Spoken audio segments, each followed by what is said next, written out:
we're going to do another docu-series for you. We're going to review it. And this docu-series is called Indian Predator, The Butcher of Delhi. And it is streaming on Netflix. It starts streaming on July 20th. So we have to tell you, if you've got to watch this, you got to have a very strong stomach to watch it because it's about a lot of murders. But Michael, you watched it. Tell us about it.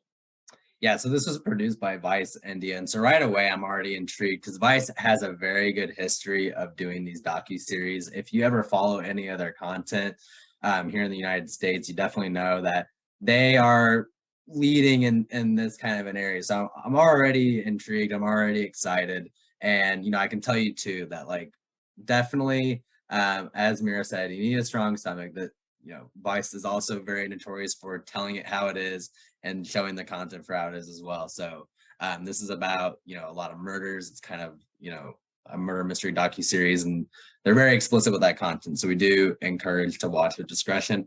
But essentially in 2006, cops received a phone call from a man saying that he had dropped a body at the gate of Tihar, a large jail complex. And when the officers came to inspect the body, they found that it was decapitated and wrapped multiple times. There was no sign in where the head was at, but there was a note essentially saying that the body is cursed, and they had a lot of issues with law enforcement in the past.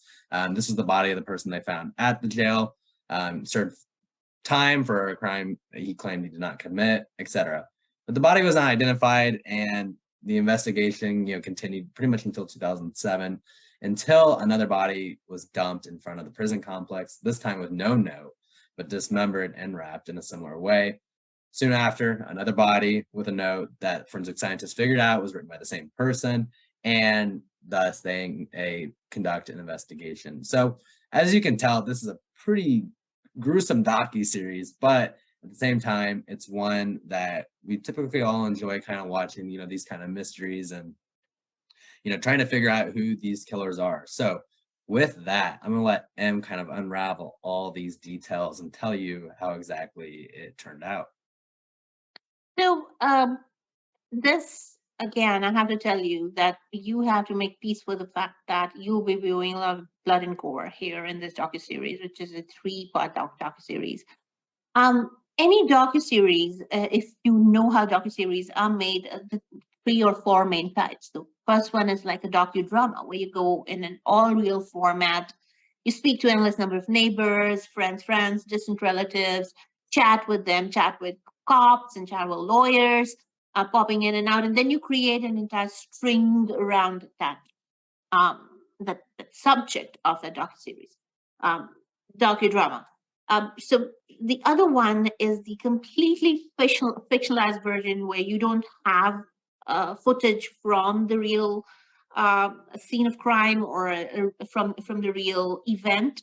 So you kind of recreate it with actors who actually enact the homicide or emotionalize the events. And then there is a judicious kind. It's subjective to what judicious is, but you mix that with what you know and what you don't know, and you kind of take it through. And then, of course, like American Vandal is like a satire. So there are different formats of docuseries, and this was a mix of actually the first one, the docudrama part, where all real people are talking about, and it's just strung together. And then, of course, there were a few scenes where there was enactment as well. So this entire series jumbled it all up. It wasn't just one simple format.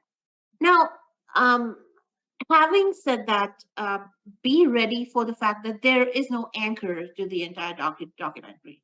So you have to literally, if you're not you don't get the accent, or you don't get the words being spoken in Hindi well, and you have got to read them on the screen, then you might find it a little patchy to between scenes, between the cuts, to really follow the story as the investigation unraveled, because there's no one person explaining to you what happened next and this happened after so many days. So there's no anchor to this entire story, which I thought should have been there because of the cohesiveness, the story cohesiveness. But Ayesha Sood is the maker and director of this docu-series, and she decided that she didn't want to keep have all that.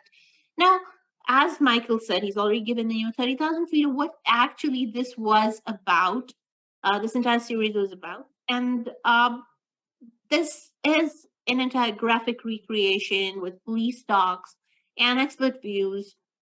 It's a true crime documentary, which actually slips into a why he did the genre without really going psychologically into why, because that's where it kind of stops. It takes you to the behavioral scientist, but then after the behavioral scientist, why he was doing it is never explored. You know the identity of the killer. The story quickly tells you the identity of the killer. So the unraveling of how they figured out it was him is the rest of the docuseries.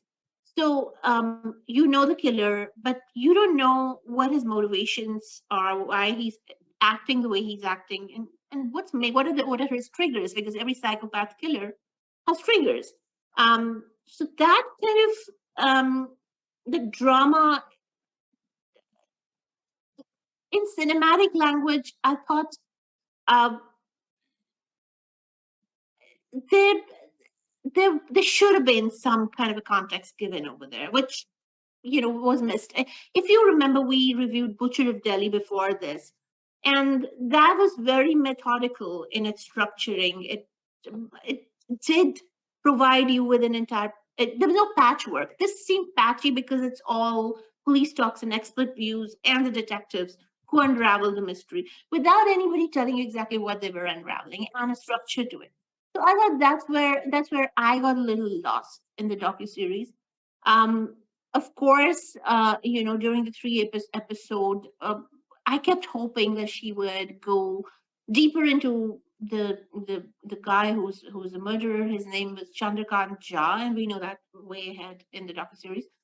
I thought she'd go deeper into why he was doing what he was doing. Because in one of the letters to the cop, he said he must kill a certain number of people, otherwise he said I lose my shit. But she just stops. She doesn't take it down that path at all. The process with which the authorities manage to patch the mystery together is mostly circumstantial evidence. And for example, they figured out the way he's writing it's from a certain province because of the jargon he's using, or the way he's speaking colloquialism of Hindi was from a certain region, because every region in India has a different kind of Hindi spoken, different words being spoken in that language which the other region doesn't speak. So they were able to figure out the guys from Bihar. Then they kind of narrowed it down to potential suspects because they kind of figured out somebody who stayed at the jail, at the prison complex. So they kind of started pushing those things. Then he said he left clues into some of his letters. Then he would also point out to the detectives what they missed during an investigation. So the investigators were smart and they cracked tough cases, but the way they kept missing real evidence, but then they caught it up later, kind of gave him time to kill more people. So what really hit me was the fact that again the judicial system isn't the judicial system here or in India or anywhere in the world is not meant to help the criminal. It's not meant to cure the criminal, whatever triggers mental imbalance, chemical imbalance, or psychological issues that the criminal has. It's meant to punish him, which forces him deeper into the pathology. And I think time has come and there's so many nonprofits working at it as well. Whereas to relook the system of people, somebody does something bad, you put them into prison. What? How does it? How? Putting them into isolation. This is like a 16th century thing that we carried on for too long. I think there needs to be a redressal to this. We need to rethink as to how you make people less violent and less criminalized, and how do you unbrand people into normal way of life by giving them the tools to lead the life better. So um, basically, I can't say what they could have done with Chandrakant Shah because we never get to the psychology of his his murders. We never, And and that I thought was the biggest drawback of the entire series because you never got to understand the murderer. And do you think that may have been a lack of content? Like they may have not necessarily had all this information about his psyche or his history to really put together a compelling, a compelling angle towards, kind of what you're referring to with how the current, prison systems are and how they treat their inmates. Definitely seems like it was a great angle, but it seems they may have been lacking content to really kind of hone in on that and really kind of tell, Jaws' story, his psyche and everything like that. No, I don't think so, Michael. My answer to that is I do not think so because she had the woman from the behavioral science unit of the government was on the show. And she Yep. spoke about there were times that she would speak about if a murderer did this, then his motive is that. So they were using behavioral science definitely to come to some conclusions about who the guy is. But they didn't use behavior science to take it further in terms of okay, you didn't tell us why he was doing it, and that I thought was there was a no for me. And you're not telling me the motive of the killer, and you're just telling me he's a killer because he's killing his pattern and everything else. And honestly, murderers do get more press than their victims always.